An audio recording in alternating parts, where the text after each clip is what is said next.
Salut à tous, c'est Pang de la chaîne, bienvenue sur cette vidéo qui va vous proposer une nouvelle série que j'aimerais mettre en place qui va être hypnose et dentisterie. Donc hypnose pour les dentistes. Pourquoi les dentistes? Après peut-être que je ferai des séries sur hypno-ékiné, hypno-ostéo, comment on pourrait utiliser quelques outils de la discipline de l'hypnose pour permettre d'ouvrir des potentiels nouveaux et donc encore mieux pratiquer sa profession. Il faut bien prendre en compte que une formation ou des petits tutoriels comme ça n'ont pas pour but de rendre un dentiste un hypnothérapeute. On va proposer à un dentiste une possibilité de comprendre des rouages hypnotiques pour qu'il puisse optimiser sa démarche professionnelle. Donc c'est pas on fait d'un dentiste un hypno, c'est on propose à un dentiste des outils hypnotiques pour qu'il puisse utiliser et faire de l'hypnose. Donc dans ce cas-là, moi j'utilise souvent quand la personne fait de l'hypnose, pratique de l'hypnose, mais que c'est pas une thérapie. Pour moi c'est ce que j'appelle des hypnotistes. Donc on leur propose de devenir des hypnotistes, c'est-à-dire comprendre la transe et l'exploiter un tout petit peu dans le cadre qui les intéresse. En l'occurrence, là, sur les demandes que j'ai et les échanges que j'ai eus, c'est souvent pour apaiser le patient qui vient en cabinet, que ce soit des adultes ou des enfants. Souvent, il y a des phases de stress, de la grosse anxiété, à tel point que parfois, pour faire l'anesthésie, c'est compliqué. Donc, si il peut y avoir des petites choses sues et connues par le dentiste, c'est un plus pour sa profession. Alors, dans le cadre de départ, moi je ne suis pas dentiste, donc je n'y connais que dalle en dentisterie.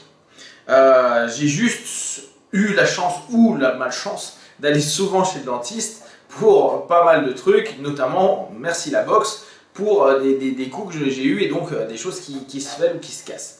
Donc, je ne peux pas dire ce que doit faire absolument un dentiste. Par contre, pour avoir été patient, je peux clairement proposer à la fois des suggestions, des réorientations et des recadrages. Si vous voulez vraiment connaître cette discipline, je sais que maintenant il y a des cours qui se font à l'IFH notamment, il y a des cours qui se font en hypnotisme, donc il y en a un, c'est un Français qui l'a créé, et il y a un autre hypnotiste qui est américain ou anglais que vous pouvez retrouver. Donc des formations qui peuvent durer plusieurs week-ends ou plusieurs semaines pour certains pour vous former. L'idée c'est pas de rendre le dentiste hypnothérapeute, c'est vraiment leur permettre de bien comprendre comment dans leur méthode de travail ils peuvent ajouter cette notion-là. Moi mon objectif ça va être de proposer déjà une prise de conscience sur la sémantique utilisée. Après ça sera proposer un principe inductif, c'est-à-dire de permettre à notre partenaire, qui n'est pas forcément dans un état hyper open, d'aller dans un état de transe, même légère, pour permettre au dentiste de faire son boulot plus facilement. Avec notamment le travail de dentisterie sur les enfants, où là ça va être intéressant avec des jeux. Je sais pour avoir échangé, et il y a encore 2 semaines, un hypnopapotage avec une dentiste, que dans les formations, on est encore basé très hypnose ericksonienne, très hypnose moderne, nouvelle hypnose, pardon, et ce qui est très bien, mais le problème c'est par exemple, on parlait du cadre de la catalepsie, qui est souvent proposé dans les formations.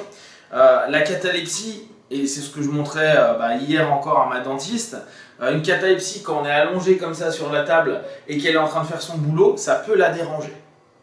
Donc, je vais également proposer d'autres types de travaux qui vont reprendre les principes cataleptiques pour permettre des dissociations à certains moments, des focalisations sur des idées, des images, avec une notion kinesthésique, c'est-à-dire un mouvement de la main et pas du bras, mais que de la main à un moment donné. Ce que j'aimerais à la fin de ces petits tutoriels, c'est de permettre aux dentistes assez facilement de se dire, ok, je commence à mieux comprendre la sémantique que je peux utiliser plutôt qu'une sémantique qui parfois peut être anxiogène pour la personne qui est en face, que je peux optimiser les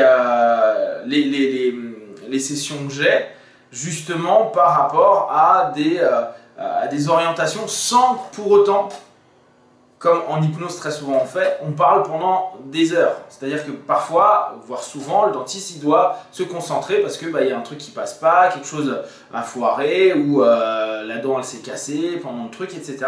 Donc il doit se focaliser sur ce en quoi il est pro.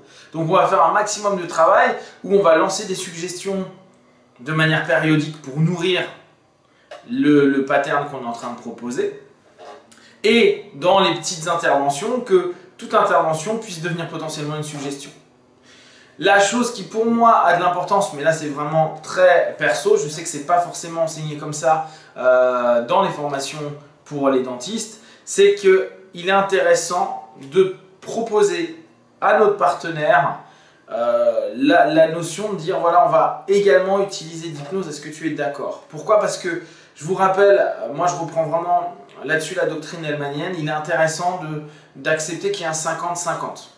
Maintenant, si la personne n'est pas OK, on ne fait pas de l'hypnose ritualisée, on va simplement faire ce qu'on retrouve là clairement en ericksonien et ce qu'a créé l'ericksonien, c'est-à-dire du conversationnel. On ne va pas faire une pure session ericksonienne, on va simplement faire du seeding plutôt positif, orienter nos idées, nos images, nos suggestions vers quelque chose de plus apaisant, ou en tout cas qui permettra, ne serait-ce que pendant quelques minutes, un apaisement pour que le boulot se fasse de manière beaucoup plus positive et qu'il y ait peut-être moins d'anxiété pour un autre rendez-vous, la semaine qui suit, le mois qui suit, etc. etc.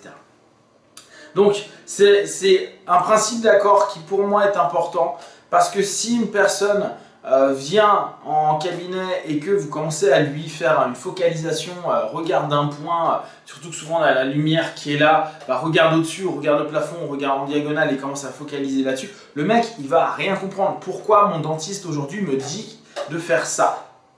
Alors s'il dit voilà, j'ai quelques outils hypnotiques qui peuvent vous permettre d'être plus en phase, d'être plus concentré et d'être plus détendu par rapport à ce qu'on fait, beaucoup de personnes peuvent être ouvertes à cette idée-là. Il y en a, ils seront fermés. Donc déjà, ne pensez pas que l'hypnose, pour un dentiste, mais que pour toute profession, et encore plus pour nous les hypnos, c'est absolu. C'est pas parce qu'il y a des méthodes qui peuvent fonctionner qu'elle fonctionnera sur tout le monde. Donc il n'y a pas un protocole clé, il n'y a pas une manière de faire type. Après, l'expérience vous permettra de vous adapter, etc.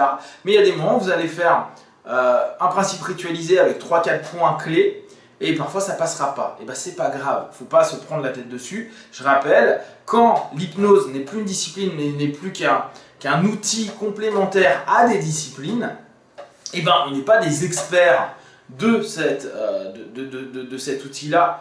Et puis même en hypnose, il y a des moments, quand on est hypnothérapeute, il y a des moments, il y a des choses qui passent pas à des sessions et qui peut-être ça reviendra plus tard, ou peut-être que c'est un manque d'expérience, ou peut-être un manque d'écoute, etc., etc. Donc il faut vraiment être super open et tolérant vis-à-vis de soi, bienveillant dans sa démarche et dans son apprentissage, à dire moi je vais prendre du temps pour exercer ça sur les personnes les plus open au départ. Et vraiment en fait sur les personnes qui sont les plus ouvertes. Ok, j'ai quelques techniques à utiliser qui te permettront d'être plus à l'aise, plus en phase, plus distancié de tout ce qui est en train de se passer. Je veux vraiment que tu te concentres sur ça.